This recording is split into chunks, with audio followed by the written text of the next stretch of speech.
Hey, everybody, welcome back to Reason and Theology. Your host, Michael. I wanted to review a video here by TnT that was done in January of 2019 by Taylor Marshall and Timothy Gordon, TnT. Y'all remember those days? Remember, I used to watch a lot of those episodes. In fact, this video that I'm about to just review briefly, I'm only going to watch a few minutes of it. It's much longer video. But I'm going to review just a select portion.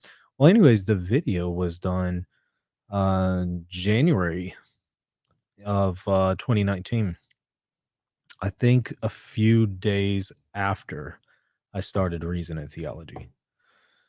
And it's interesting because the number one, I think the commentary that we're going to see sounds very different than what we hear today. The atmosphere has certainly changed. Because here I'm hearing a very critical assessment of sedevacantism, whereas I think now it's being entertained by many as a viable solution, or at least a Catholic position that can be entertained as Catholic. So I think that there's a huge change in the atmosphere and the content on this particular subject. Now, I've also changed a lot since 2019. Like I said, I started the channel January 17th, 2019. This was done maybe 4 days after that, a few days after that, when I looked at the date. So we've all made a whole lot of changes since then. My changes, however, seems to have gone in the opposite direction than many. However, I think we've all evolved in the last 4 years, but it's curious to see how there's a gravitation and an evolution towards sedevacantism on part of some individuals. And so I want to illustrate how different the atmosphere is by reviewing this clip and then contrast it with what we're hearing lately. And if you want to know what we're hearing lately, just take a look at a few of the shows I've been doing. Sorry, I had to clear my throat. Okay. Let me make sure that my audio is enabled, and let's review a few minutes of this together. So this is, I don't know, an hour and 23 minutes into the original video. I'll put a link to it in the show notes so you can go and watch the whole thing. But I'm jumping into the relevant portion for us to consider. Okay, let's begin the review. For them, because there's no pope for them. Correct. But here's where they're wrong. You and I were talking about this before rolling tape. But then, because they also accept secret 1A, 1B, 2A, 2B, there is a contradiction in their position because Yes. Sister Lucy, all over her memoirs, all over secret 2. They're talking about the third secret of Fatima, because specifically on this video, they were engaging questions related to Malachi Martin. And one thing that Martin was known for is his claim that he had read the third secret of Fatima. So it's relevant to this discussion. Talks about a pope must consecrate Russia. And that it will happen. And that it will happen. So they have to downshift to saying, well, we meant the real failures to consecrate Russia were the actual last popes, including Pius The 12. And I wonder what people think today, since not only was it already the case that Russia had been consecrated prior to Pope Francis, but Pope Francis certainly fulfilled the condition himself, if there was any doubt. Although I imagine some people will still push back on that. However, for those who don't maintain Pope Francis as the Pope at this point, I wonder how that works for them with their perspective of the fulfillment of this third secret. I see a comment in the chat. According to Timothy Flanders, you could be a sedevacantist, benevacantist, and SSPX and still be a faithful Catholic. I have not seen him say that, so I can't say that accurately reflects him. That very well may. I'm not saying that that is inaccurate, but I also have not seen that, so I cannot confirm that to be true. Perhaps if you can email that to me, I'll take a look at it. But what would I say perhaps in regards to that claim? I don't think that you can be faithful to Catholicism or to Christ and be a sedevacantist or a beneficantist, because that is schism. I don't see how we could say that schism is being faithful to Catholicism. And the SSPX, there's a lot of different views among those in the society, but I've shown some of the more problematic ones. And you're welcome to maybe go and check my reviews on the SSPX. There's various people that have different positions who adhere to more or less the tenets of the SSPX, but there's certainly some that have some very troubling positions. So in the cases of some, I don't think that they could be faithful Catholics, but those would be in the cases of those who are formally adhering to the schism. Again, see my videos on this topic for more details. Not going to reinvent the wheel here. But yeah, maybe if you can send that to me with some timestamps, I'll take a look at it and consider reviewing it. But I can't confirm or deny if that's something he actually said. But I did want to weigh in on that since I saw it came up, and I know that is being promoted today. And I think that goes to show that we've deviated from the very basics of the Catholic faith, that some do maintain that position. They're maintaining things that go against the fundamental basics of Catholic ecclesiology, which is blowing me away to one extent, but it's also not, since I've already seen this coming down the pipe and noticed that we're very deficient in our understanding of ecclesiology. All right, let's continue. Benedict 15. Yeah. So, but then it's like, okay, but what about the era of peace after the consecration? What about Russia's good role? They have nothing to say. They have nothing to say on that. They basically say, well, we don't know. So, I mean, this is why I'm not a sedevacantist. Like you get to this cul-de-sac, and whether it has to do with Vatican I and there being perpetual successors. Yeah. The perpetual successors issue is certainly a big problem for sedevacantists. Not only that, but also the peaceful and universal acceptance of the papacy and the pontificates in the post-conciliar era also works against sedevacantists. So I agree with what Marshall is saying here. I don't know if Marshall still maintains these things today. I don't know. Like I said, I've changed a whole lot in 4 years. I imagine he has as well. And I've heard a lot of things. It seems that he would probably give a different take, but that just goes to show how much things have changed in the last 4 years. The atmosphere has certainly changed to where before I noticed people were very clear in saying sedevacantism is wrong and is untenable. Whereas now I've noticed, not so much. People are pretty open to the idea that the seat is empty. On earth, you could look at Fatima prophecies, or just sort of the idea that to be Catholic is to have a papacy. To be Catholic is to have a papacy. Well, for all of those who, lurk certain channels right now, that are very clearly advocating a sedevacantist position, I wonder what they would say about that. Which is when you get common sense. And it's common sense, by the way. Let's hear that again. Hold on. Let's hear how it's common sense that you have to have a pope. Okay. Which is when you could look at Fatima prophecies, or just sort of the idea that to be Catholic is to have a papacy. To be Catholic is to have a papacy, and that's common sense. That is such a different message than what we are hearing today. I want to point that out.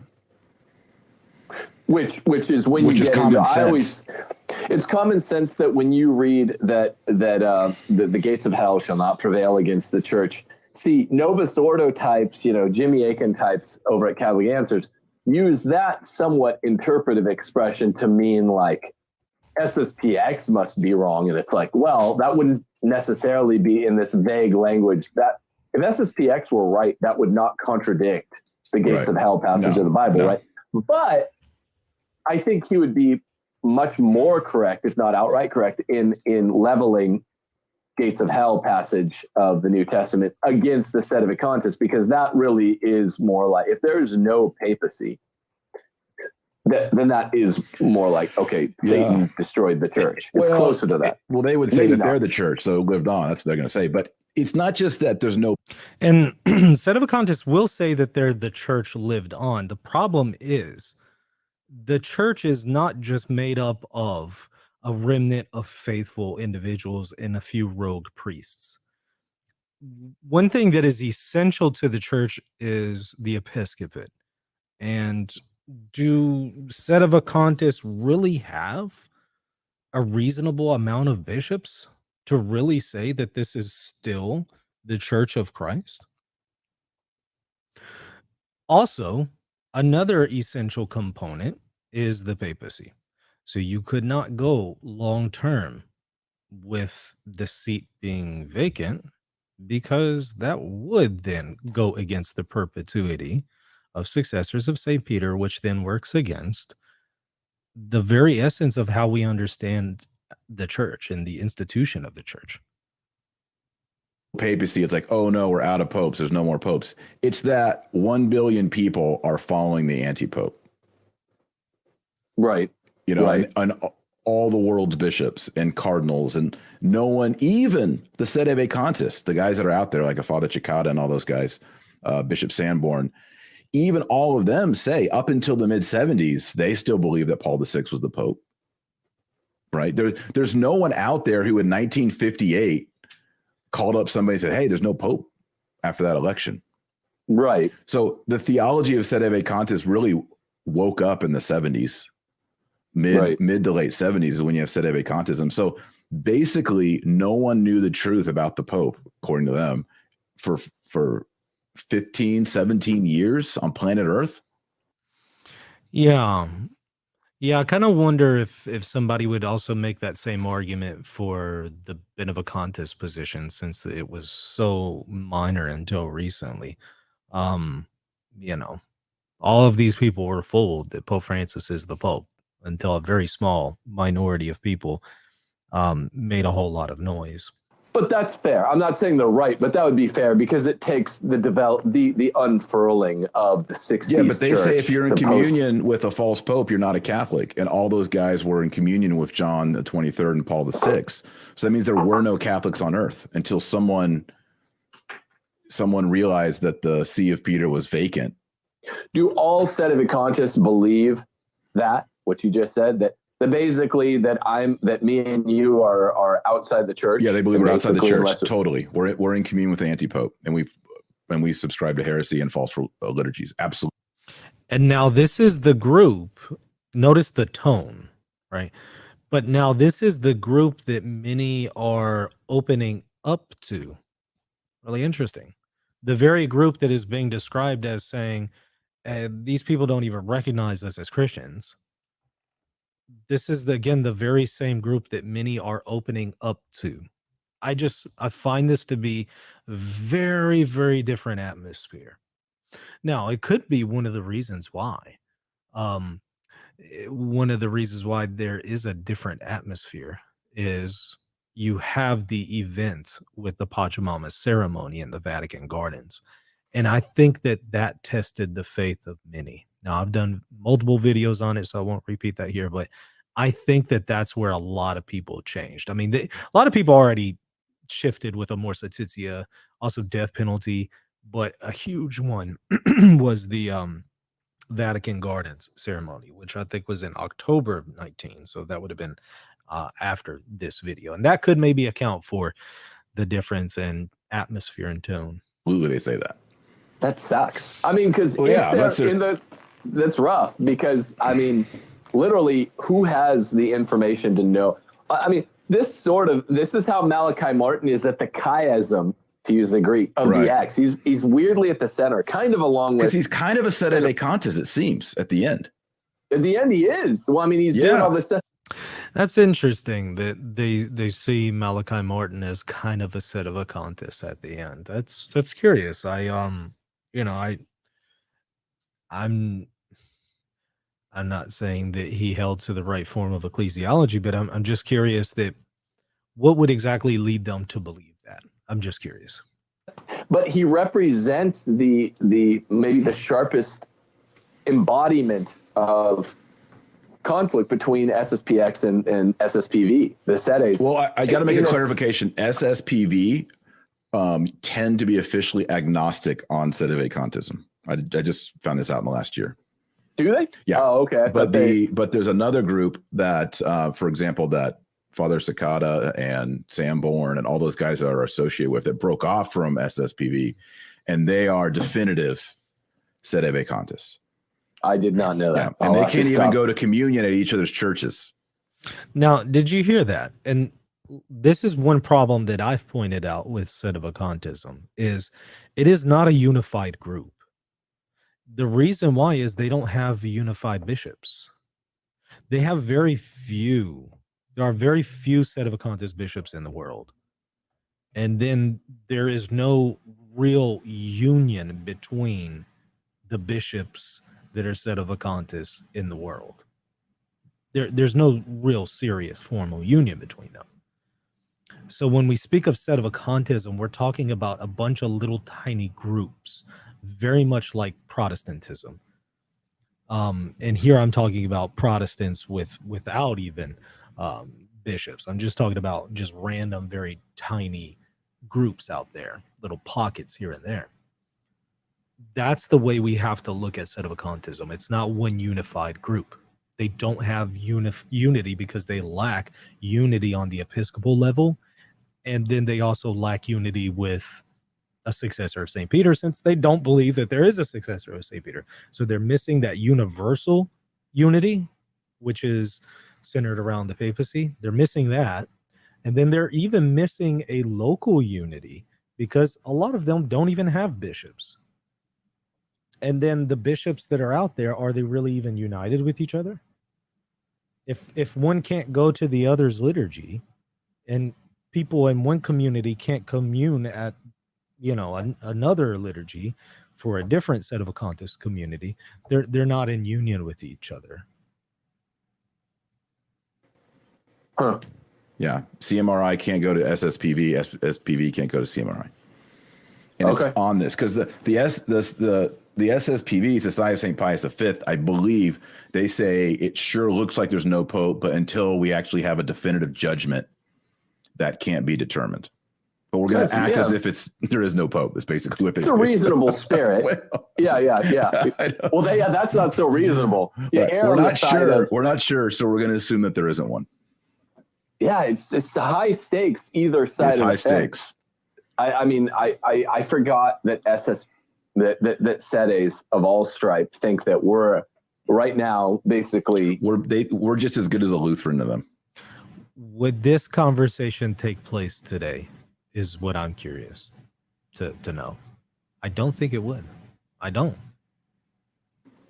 Right, or a pagan, right? Well, I think they would say we're baptized. Baptized, I guess. Would they? I don't know. I think some of them wouldn't. But they would. Yeah, They would say we're not confirmed. This is what happens. This is why schism and Reformation and all kinds of revolt, ecclesiological revolt, is so dangerous, right? This is why there's one Holy Catholic Apostolic Church, is because look at all that. I mean, me and you pretty much sit around. I teach it. You're a PhD. Like we sit around talking about it, thinking about it, sort of on and off, researching it all day long. And even then, it's like, oh wow, I haven't even thought of this implication. Did you hear that? We talk about this all day long. I teach on theology. You're a PhD. And so we go over this all the time. And, even now we're realizing certain implications. We're just realizing them now. I don't think that they had really thought through this issue at this time. I don't think that they had thought through it very well, because what I just hear is an incredibly surface level conversation. Now, maybe that was the intention. That could be the case. But I've also listened to the rest of their commentaries elsewhere, and I didn't see anything deeper there. So I don't think that they really had thought through these issues. And so might that mean that, there's some vulnerability there as the years progress? Perhaps, I don't know. That arises out of all these factions, sort of Protestantizing factions. And then it's like, wow, we're all alienating one another. It's agnosticism on SSPV, SSPX, Right. Sedevacantism, just fraternity of St. Peter. They're all like, oh no, you're not valid. It's like, these are distinctions I know. which turn on facts which we simply don't have. I mean, right. Like Malachi Martin says, John the 23rd, Roncalli was a Freemason. Okay, let's just. Here's an interesting comment. Listen. Just pause right here. If Roncalli is a Freemason, I just don't see how the man could be elected a pope. Did you hear that? Here, let's rewind that. Roncalli is a Freemason. I just don't see how the man could be elected a pope. That again confirms that I really don't think that, they really thought through this issue very carefully at this time. Because there is a lot of evidence that would work against the view that even if John the 23rd was a Freemason, which, at the time of this video, I don't know what their position is now, but at the time of this video, they rejected that position, and said that there's no real hard evidence for that. But even if there were, it seems that Marshall thinks, okay, he wouldn't be eligible to be pope. But there's some serious evidence that works against that. I pulled this up briefly right before the show. This is on the 8th of December of 45. So just for those who, don't want to accept the post-conciliar popes, I'm going to quote something in the pre-conciliar era right before the pontificate of John the 23rd. And so this is going to be the pontificate of Pius XII. I'm not saying that there's nothing that has been more updated since then. I'm just saying that, again, for those who maintain the thesis that there's no pope from John the 23rd on, they're only going to accept things in the pre-conciliar era. So here's something right before Roncalli, right before John the 23rd. This is by, again, Pius XII, and is the Constitution Vacantis Apostolicus Edis, again on the 8th of December 1945. He says, quote, this is paragraph 34. No cardinal, by pretext of reason of any excommunication, suspension, interdict, or other ecclesiastical impediment whatsoever can be excluded in any way from the active and passive election of the Supreme Pontiff. Moreover, we suspend such censors for the effect only of this election, even though they shall remain otherwise in force. Did you hear that?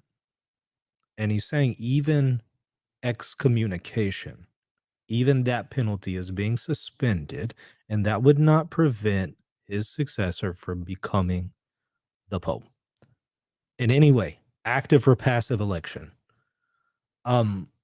So even if it were true that he were a Freemason, I don't think Marshall is right on this point, because again, there's a lot of evidence that would work against that. Not to mention, again, the universal and peaceful acceptance. Okay. Right? Sure. You're excommunicated. I mean, well, that's what they say. Yeah, I know. So it's like, so if Malachi Martin is right on that, then the fact that Malachi Martin became some sort of a sedevacantist follows. It makes sense. I mean, I know I've heard people claim that he was sedevacantist at the end of his life. For me, I have not seen any evidence of that. I'm not saying it's not out there, but I'm just saying I have not seen it.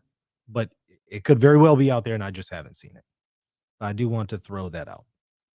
Yes. But it's like what we talked about earlier, like several videos ago, we talked about sedevacantists, and we said there are so many contingents that have to be true that it becomes ridiculous. So, for example, and that would also be true for those who entertain and are open to the benevacantist thesis. Does that sound familiar? Y'all remember somebody who recently said that they are open to benevacantist thesis? Well, yeah, you should know who I'm talking about. Obviously, it's the man we're watching right now. There's a whole lot of things that you have to assume and buy into in order to even entertain that. So I just kind of wonder, how does this argument really consistently work? But then again, there could be some changes from 2019 to the present. Like I said, I've made a whole lot of changes since then, but I've gone in the opposite direction than what I've what I'm seeing. John the 23rd has to be a Freemason in order for this to work. Yeah. But how do you know that? I know there's accusations that he was a Freemason, but there's no certificate. There's no like press release from the Freemasons saying Roncalli joined today. These are facts that cannot be proved. They're rumor, they're gossip. But even if they could, you have a constitution saying that would not prevent the man from being elected pope.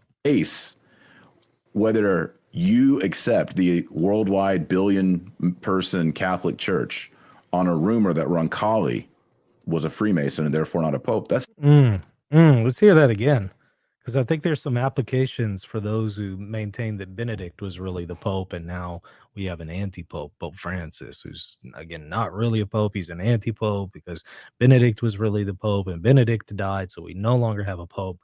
I think what we just heard applies. The worldwide billion-person Catholic Church on a rumor that Roncalli.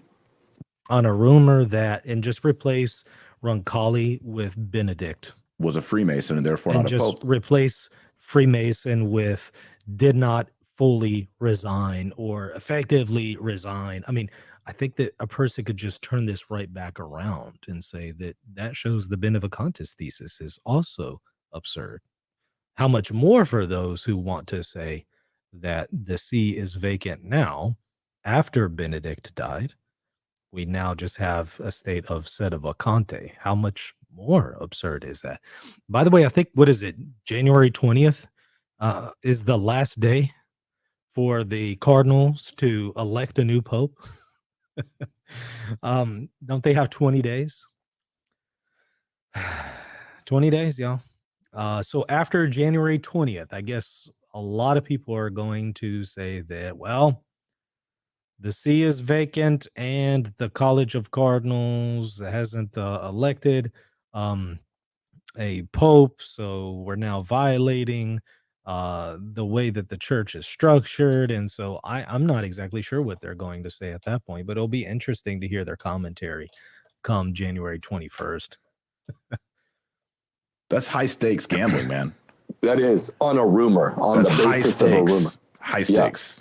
Yeah, it's also high stakes gambling on a really bad argument to say that Benedict is pope, or I'm open to the fact that Benedict is still pope, or I'm open to, and fill in the blank with entertaining any other form of schism. Yeah, I don't want to play like that. I'm playing $5 slots, not $5 million. I agree. I don't want to play like that either. I agree. But I think that, again, the atmosphere has significantly changed. And I'm not hearing commentary like that coming from the traditionalist quarters. What I'm hearing is a whole lot of discussion trying to excuse sedevacantism, trying to excuse benevacantism. People might say, well, I'm not a sedevacantist, so I'm not a benevacantist. But you know what? I think it's within the fold. Not naming any names, but the shoe fits, But there are people who are promoting that position and have been for a while, but it's just been increasing more and more, as I expected. So I think what it is a lot of people are emotionally worn out from this pontificate, so they become more and more and more vulnerable to desperate ideas and to justifying, sedevacantists and family members and friends and, things like that who have become sedevacantists. So they start to see it as not that big of a deal. And they're already not really rooted in a strong ecclesiology of Catholic unity. So it's easier for them to bend. But I think what has happened again is just a lot of people have been worn out from the crisis, things that have been, legitimate grievances. And then also from things that are hyped up and not actual grievances that we should have, but it's been presented to us as real problems. And so that has worn on a lot of people emotionally, I think. So I think that accounts for why we're seeing such a different atmosphere today. which is unfortunate. But hopefully we're going to see a turning of the tide again, and we'll start to get some voices of reason who will call people off the ledge, bring people back to Catholic unity, start calling out schism, start calling out heresy, telling people it's not okay to entertain schism, it's not okay to entertain heresy, it's not okay to entertain sin, it's not okay. One cannot be a faithful Catholic and do so. All right. Well, anyways, got another show coming up tomorrow. We're going to be talking about the liturgy, the TLM. We're talking about that tomorrow. I'll have Dave Gordon on the show to discuss his article on the subject matter. And then I'm also going to have the next day Kevin Simmons on to discuss Fatima and some more recent developments to the subject and interaction with others who have recently made claims about Fatima. So that's what we have coming up in the next 2 days. So y'all stay tuned for that. Hit that like button and the subscribe button. And check me out lastly, patreon.com/reason and theology if you want to support me. See you later. Oh, wait, before you go, I would really appreciate it if you would consider supporting this channel. This is my primary means to provide for my family, and it also helps me to produce content like this video. If you would like to support me, become a patron by visiting patreon.com/reason and theology. You'll also get access to extra exclusive content when you become a patron. Lastly, hit that like button and the subscribe button, and be sure to leave a comment down below. God bless.